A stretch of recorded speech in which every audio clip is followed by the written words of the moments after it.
হাওরে আরও এক বাঁধে ভাঙন।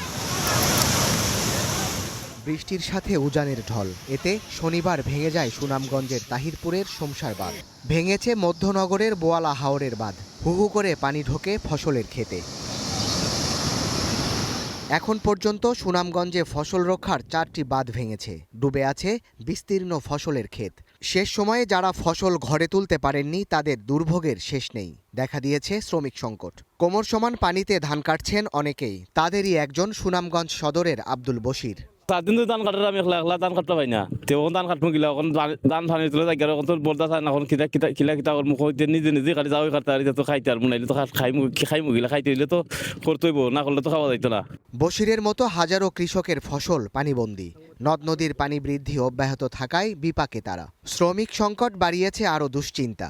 এর এতবার গেলাম ধান কাটা সব আমার গেছে থলে নাই পড়ছি ভাই আল্লাহর হাত দিয়া। আর মেঘ বৃষ্টি নিয়ে কাটতে ভাইও লাভ নেই। 1000 টাকা দিয়ে তোমার মেঘই তো টাকা কাটতে পারতো না। খালি এক বছরে এক ফসল আর কিচ্ছু নাই। সরকারের কিন্তু সাহায্য করে তো মানুষ আপনারা কিছু আইবতে। এই গাড়া হুমায়ুনের থেকে আনছি আইনা এখন রাখছি। এখন ওইটা কালকে আজকে যদি রোদ না উঠে বা কালকে পরশু দিন রোদ না উঠে আপনার এটি গেরা ছুটবো। আর এমনি তো গন্ধ ছুটছে। কৃষি বিভাগের তথ্য মতে জেলার 18,000 হেক্টর জমির ধান ক্ষতিগ্রস্ত হয়েছে। কাটা হয়েছে 62% জমির ধান। কৃষকদের জন্য এখন পরামর্শ হলো যে কৃষকরা যে সমস্ত ধান পাকা আছে সে ধানগুলো যাতে দ্রুত কর্তন করে ফেলে।